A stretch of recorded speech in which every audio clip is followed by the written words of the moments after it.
Hello વિદ્યાર્થી મિત્રો, આપણે આગળની વિડીયોમાં ભૌતિક વિજ્ઞાનના પ્રભાવ ક્ષેત્ર વિશે વાત કરી હતી અને તેના કાર્યક્ષેત્રની લંબાઈ વિશે. ભૌતિક વિજ્ઞાનના બે પ્રભાવ ક્ષેત્રો છે, સ્થૂળ અને સૂક્ષ્મ. તેમાં કઈ ઘટનાઓનો અભ્યાસ કરવામાં આવે છે તેની ચર્ચા કરી આપણે. તેનો કાર્યક્ષેત્રનો વિસ્તાર કેટલો છે, લંબાઈની દ્રષ્ટિએ, સમયની દ્રષ્ટિએ અને દળની દ્રષ્ટિએ, તેની પણ આપણે ચર્ચા કરી છે. તો હવે આજે આપણે આ વિડીયોમાં ભૌતિક વિજ્ઞાન, ટેકનોલોજી અને સમાજ વચ્ચેનો સંબંધ શું છે તે ઉદાહરણ લઈને સમજીશું. તો કોઈ પણ ટેકનોલોજીનો ઉદ્ભવ થયો હોય તો એમાં ઇમ્પ્રૂવમેન્ટ કરવાની જરૂર પડે. જેમ કે આપણી જોડે વરાળ યંત્ર હતું, પણ આપણે કંઈક એમાં ઇમ્પ્રૂવમેન્ટ લાવવાની જરૂર પડી, તેની એફિશિયન્સી, તેની કાર્યક્ષમતા વધારવાની જરૂર પડી, તો આપણે તે ટેકનોલોજીમાં કંઈક ડેવલપમેન્ટ, કંઈક આપણે ઇમ્પ્રૂવમેન્ટ કર્યું. તો તે ઇમ્પ્રૂવમેન્ટ કરીને આપણે ઉષ્મા એન્જિનો બનાવ્યા. હવે આ ઉષ્મા એન્જિનોનું જો કાર્ય કેવી રીતના એ કાર્ય કરે છે, કાર્ય પદ્ધતિ સમજવી હોય તો આપણે નવું ભૌતિક વિજ્ઞાનની કંઈક બ્રાન્ચ કે નવી શાખા શોધી, તેને થર્મોડાયનેમિક્સ કહેવાય. તો એનો મતલબ એવો થયો કે આપણે મોડિફિકેશન શામાં કર્યું, ટેકનોલોજીમાં. તો નવા ફિઝિક્સનો ઉદ્ભવ થયો, નવું ફિઝિક્સનો જન્મ થયો કે આપણે ઉષ્મા એન્જિન બનાવ્યું તો એની કાર્યપદ્ધતિ સમજવા માટે થર્મોડાયનેમિક્સનો ઉદ્ભવ થયો.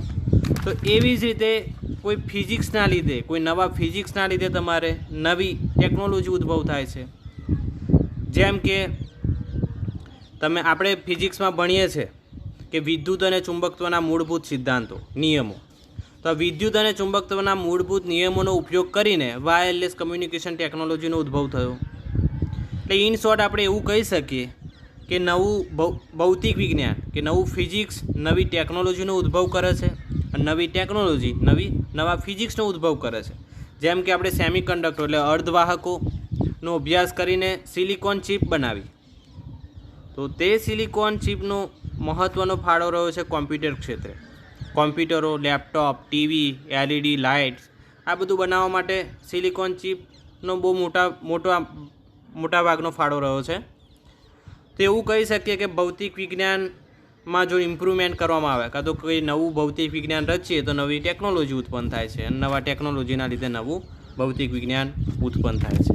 તો ભૌતિક વિજ્ઞાનનો ટેકનોલોજીમાં પ્રગતિના પંથે સારો એવો મોટો ફાળો રહેલો છે, અને તે સમાજને ડાયરેક્ટલી કે ઇનડાયરેક્ટલી હેલ્પરૂપ થઈ રહેલું છે. તો ભૌતિક વિજ્ઞાન, ટેકનોલોજી અને સમાજ વચ્ચેનો સંબંધ આપણે ઉદાહરણ લઈને સમજ્યા. હવે આગળનો પ્રશ્ન એવો છે કે કુદરતમાં પ્રવર્તતા કેટલાક બળો વિશેનું આપણે જાણકારી મેળવીએ. કુદરતમાં ઘણા બધા બળો રહેલા છે, જેમ કે બે પદાર્થો વચ્ચે લાગતું ગુરુત્વાકર્ષણ બળ, સ્નાયુ બળ, બે પદાર્થ વચ્ચેનું સંપર્ક બળ, બે સપાટી વચ્ચેનું ઘર્ષણ બળ, દબાયેલી કે ખીચાયેલી સ્પ્રિંગ વડે લાગતું પુનઃસ્થાપક બળ. જ્યારે આપણે કોઈ સ્પ્રિંગ લઈએ અને તેને દબાવીએ છીએ તો સ્પ્રિંગ તે પોતાની મૂળ સ્થિતિમાં આવવાનો પ્રયત્ન કરશે. જ્યારે આપણે અહીંયાથી કોમ્પ્રેક્સ કરવાનું છોડી દઈશું ત્યારે એ સ્પ્રિંગને જો ખેંચીશું બંને બાજુથી અને છોડી દઈશું તો સ્પ્રિંગ પોતાના ઓરિજિનલ પોઝિશન પર આવી જશે. તો એનો મતલબ કે એની અંદર કંઈક બળ રહેલું છે, તે બળ પુનઃસ્થાપક બળ છે. આ બળ કેવી રીતના ઉદ્ભવે છે એ આપણે નેક્સ્ટ ટોપિકમાં સમજીએ. હવે છત ઉપર બાંધેલા તારના છેડે જો કોઈ વચન લટકાવવામાં આવે, સપોઝ કે અહીંયા તમે દોરડું કે કોઈ તાર બાંધ્યો છે અને અહીંયા કોઈ પથ્થર તમે લટકાવો છો, તો આ તારની અંદર તણાવ બળ ઉત્પન્ન થાય, બરાબર? એ પણ એક પ્રકાર છે બળનું. તેના પછી તરલમાં ગતિ કરતા ઘન પદાર્થ પર લાગતું શાંતા બળ. કોઈ પ્રવાહીમાં કોઈ પદાર્થ ગતિ કરતો હોય તો એની ઉપર બળ લાગે છે, તેને શાંતા બળ કહેવાય. તરલના દબાણને લીધે ઉદ્ભવતું બળ, પ્રવાહીના પૃષ્ઠતાણના લીધે ઉદ્ભવતું બળ, ઘણા બધા પ્રકારના બળો રહેલા છે. બે વીજભાર વચ્ચે લાગતું વિદ્યુત બળ, કોઈ પણ બે વીજભાર તમે લો, ઇલેક્ટ્રોન પ્રોટોન લો, તો આ બંને વચ્ચે આકર્ષણ બળ લાગવાનું છે. આ પણ વીજભારોના લીધે લાગતું બળ છે. ચુંબકત્વ ધરાવતા પદાર્થો વચ્ચે પણ આવું બળ લાગે છે. પ્રોટોન અને ન્યુટ્રોન વચ્ચે પણ ન્યુક્લિયર બળો પ્રવર્તે છે. તેનો મતલબ કે ન્યુક્લિયસની અંદર, પ્રોટોનની અંદર ન્યુક્લિયસ આવેલો છે, ન્યુક્લિયસની અંદર ન્યુટ્રોન અને પ્રોટોન છે. આ બંનેની વચ્ચે પણ એક બળ રહેલું છે, તેને કહેવાય છે ન્યુક્લિયર બળ. શું કહેવાય છે? ન્યુક્લિયર બળ. એવી રીતે પરમાણ્વિક બળો છે. જ્યારે આપણે કોઈ મોલેક્યુલ્સ એટલે અણુ લઈએ તો એ પરમાણુનો બનેલો હશે, તો અણુમાં રહેલા બે પરમાણુ વચ્ચે પણ બળ રહેલું છે, તે બળ પરમાણ્વીય બળ કહેવાય છે.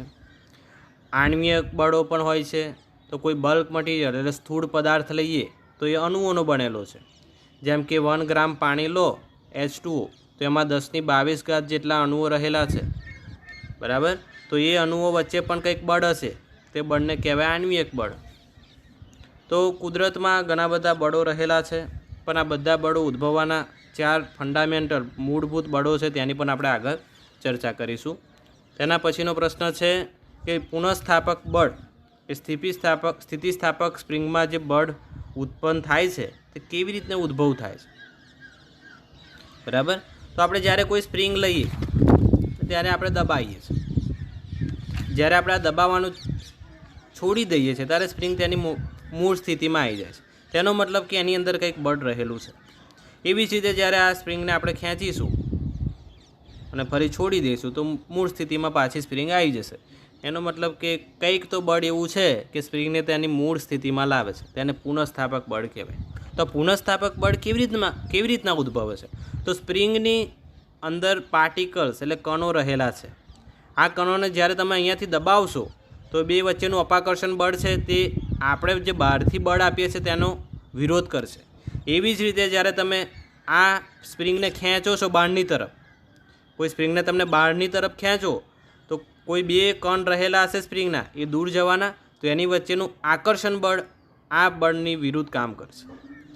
એટલે ઇન શોર્ટમાં એવું કહી શકીએ કે જ્યારે આપણે કોઈ સ્પ્રિંગને ખેંચીએ કાં તો દબાવીએ તો એની અંદર રહેલા બે કણો વચ્ચે આકર્ષણ અને અપાકર્ષણ બળ રહેલા છે. તે આકર્ષણ અને અપાકર્ષણ બળના લીધે એક બળનો ઉદ્ભવ થાય છે, તેને કહેવાય પુનઃસ્થાપક બળ. અને આ બળના લીધે સ્પ્રિંગ પોતાની પાછી સ્થિતિ ઉપર આવે છે, બરાબર છે. જ્યારે સ્પ્રિંગને તમે દબાવો કે ખેંચો તો સ્પ્રિંગની અંદર રહેલા કણમાં આકર્ષણ અને અપાકર્ષણ બળ રહેલું છે. એ બળના લીધે સ્પ્રિંગ પોતાની ઓરિજિનલ સ્થિતિ ઉપર આવે છે. તે બળ છે પુનઃસ્થાપક બળ. ચાલો આગળ જઈએ આપણે. તેમાં જોઈએ કે કુદરતમાં કેટલા મૂળભૂત બળો રહેલા છે. તો 4 મૂળભૂત બળો છે. ગુરુત્વાકર્ષણ બળ, બીજું વિદ્યુત ચુંબકીય બળ, ત્રીજું પ્રબળ ન્યુક્લિયર બળ અને ચોથું છે નિર્બળ ન્યુક્લિયર બળ એટલે વીક ન્યુક્લિયર બળ. તો આપણે 1 બાય 1 ડિટેલમાં તેનો અભ્યાસ કરીએ. પહેલું લઈએ ગુરુત્વાકર્ષણ બળ. તો ગુરુત્વાકર્ષણ બળ છે એ કણોના દળના લીધે ઉદ્ભવે છે. દળના લીધે તે હંમેશા આકર્ષિત પ્રમાણનું હોય છે, એટલે આકર્ષણ બળ હોય છે.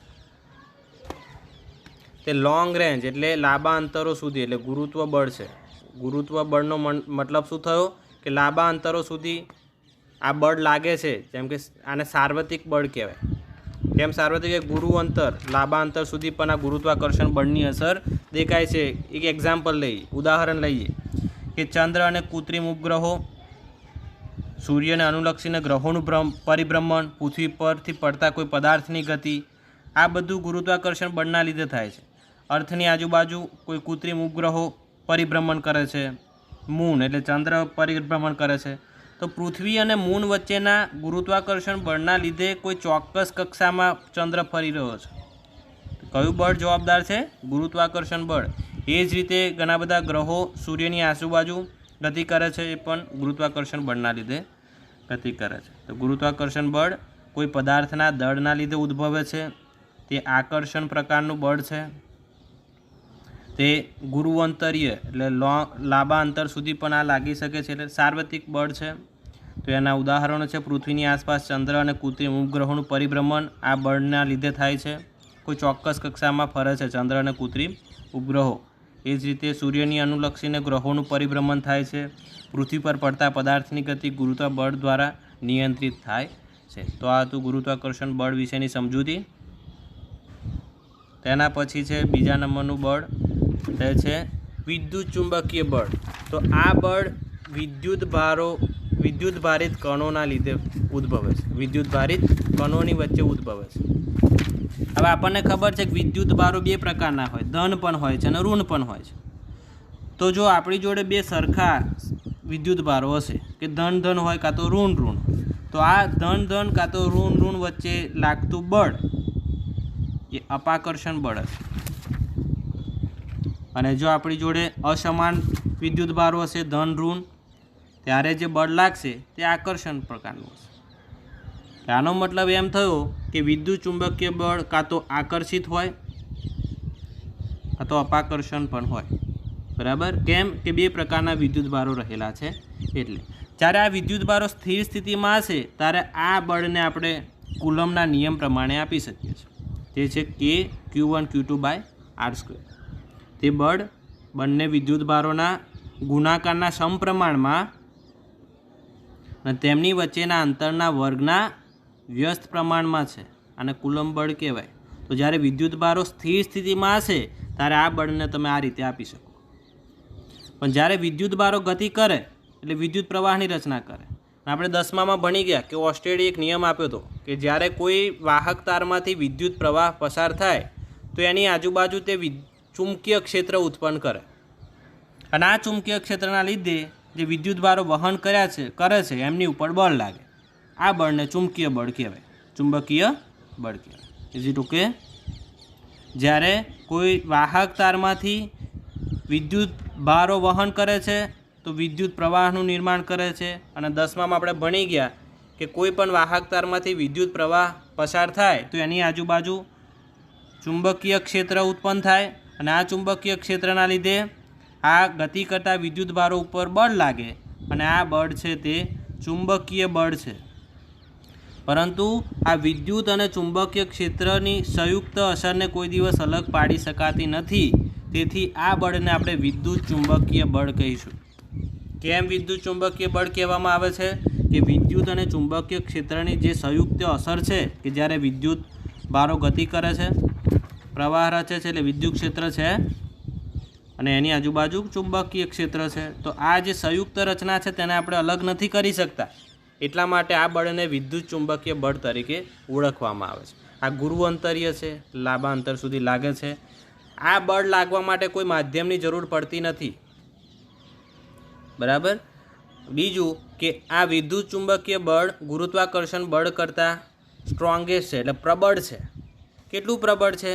તો 2 પ્રોટોન વચ્ચે લાગતું વિદ્યુત ચુંબકીય બળ ગુરુત્વાકર્ષણ બળના કરતાં 10⁻36 ગણું મોટું છે. વિદ્યુત બળ કેટલું છે? 10⁻36 ગણું મોટું છે ગુરુત્વાકર્ષણ બળ કરતાં. એટલે વિદ્યુત ચુંબકીય બળ છે તે સ્ટ્રોંગેસ્ટ છે, પ્રબળ છે ગુરુત્વાકર્ષણ બળના કમ્પેરિઝનમાં. હવે તણાવ બળ, ઘર્ષણ બળ, લંબ બળ, સ્પ્રિંગમાં ઉદ્ભવતું પુનઃસ્થાપક બળ એટલે સ્થિતિસ્થાપક બળ, આ બધું ઉદ્ભવવાનું કારણ વિદ્યુત ચુંબકીય બળ છે.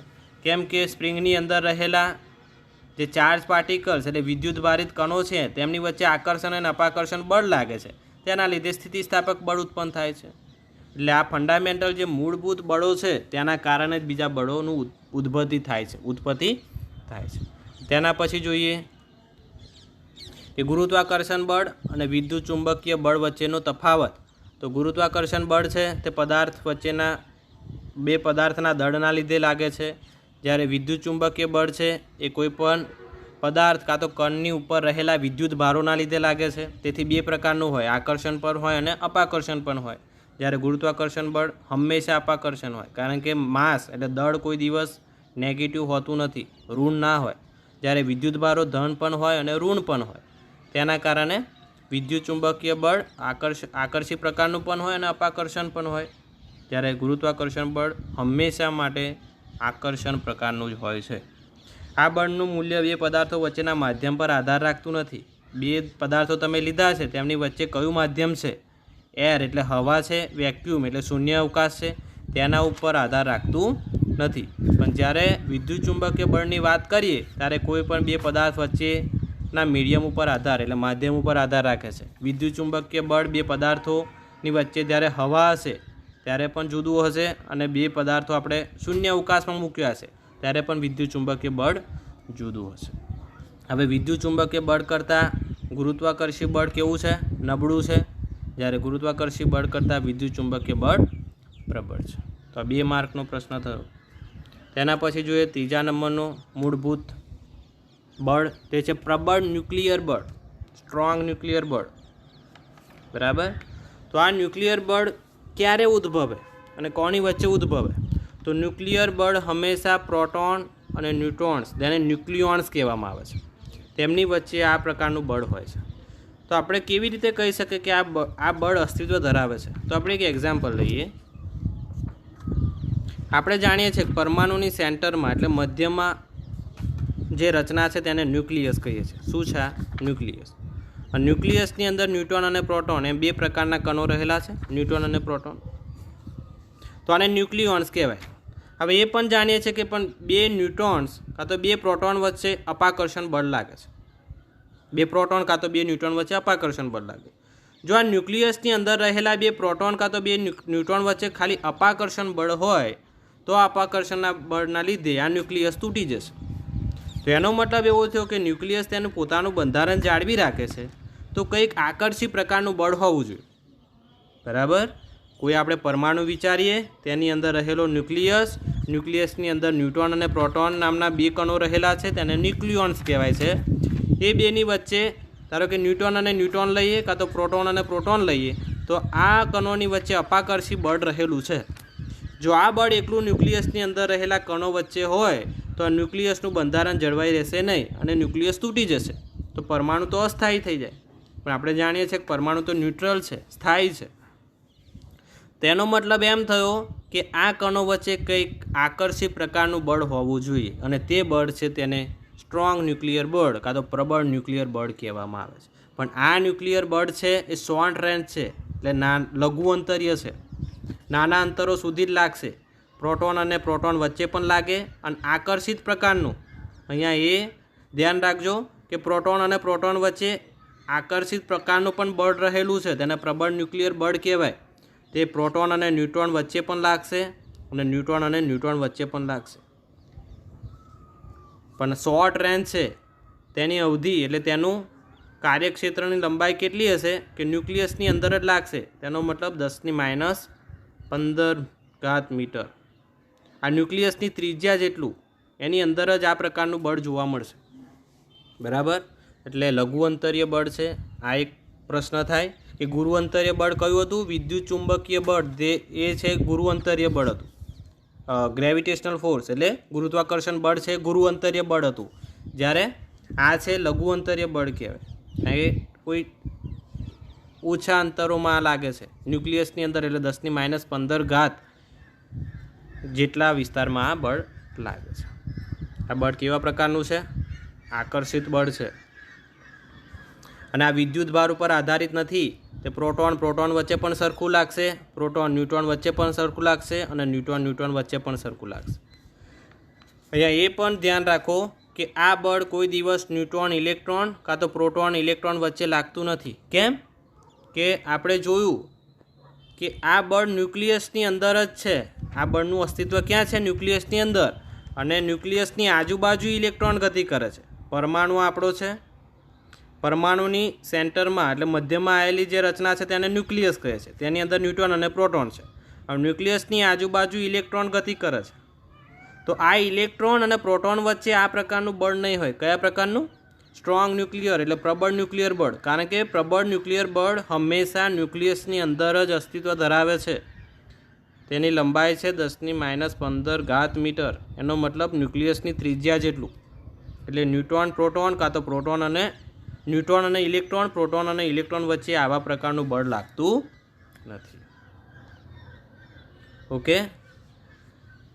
તો આ ન્યુક્લિયર બળ છે સ્થાયીપણ માટે જવાબદાર છે. આ ન્યુક્લિયસ બળના લીધે ન્યુક્લિયસ પરમાણુનો છે સ્થાયી છે. હવે વિદ્યુત ચુંબકીય બળ છે ને એના કરતાં આ બળ 100 ગણું પ્રબળ છે. એટલે આપણને ક્રમ મળ્યો. પહેલું સૌથી પ્રબળ બળ આ થયું, પ્રબળ ન્યુક્લિયર બળ. તેના પછી આવશે વિદ્યુત ચુંબકીય બળ અને એના પછી આવશે ગુરુત્વાકર્ષણ બળ. આ પહેલાં 3 બળોની આપણે જે ચર્ચા કરી તેમાં સૌથી પ્રબળ બળ થાય છે પ્રબળ ન્યુક્લિયર બળ. તેના પછી થાય છે વિદ્યુત ચુંબકીય બળ અને પછી છે ગુરુત્વાકર્ષણ બળ. હવે છેલ્લું બળ છે તે છે નિર્બળ ન્યુક્લિયર બળ. તો આ બળ હંમેશા જે રેડિયો એક્ટિવ તત્વો છે તેમનું ઉત્સર્જન થાય છે તે દરમિયાન જોવા મળે છે. જેમ કે બીટા કણોનું ઉત્સર્જન થાય. બીટા કણોનું ઉત્સર્જન થાય છે તે દરમિયાન શું થાય છે? ઇલેક્ટ્રોન અને તટસ્થ એવો કણ, તેને ન્યુટ્રિનો કહેવામાં આવે છે. બરાબર? ન્યુટ્રિનો નામનો જે કણ છે એ અને ઇલેક્ટ્રોનનું ઉત્સર્જન થાય છે. તો આ ઉત્સર્જન દરમિયાન નિર્બળ ન્યુક્લિયર બળ ઉદ્ભવે છે. આ ઉત્સર્જનમાં નિર્બળ ન્યુક્લિયર બળ હોય છે. હવે આ નિર્બળ ન્યુક્લિયર બળ છે એ નિર્બળ બળ છે, પણ ગુરુત્વાકર્ષણ બળ કરતાં તો પણ પ્રબળ છે. એટલે હવે ક્રમ શું થશે? આપણે જે 4 મૂળભૂત બળો જોયા તેમાંથી સૌથી પ્રબળ બળ કયું છે?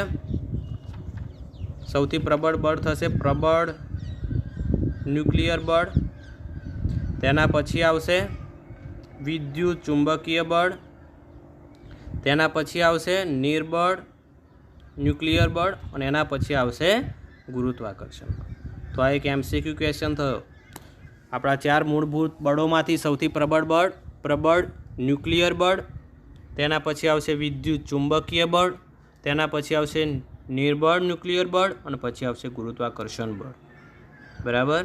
તો આપણા મૂળભૂત બળો વિશેની ચર્ચા થઈ.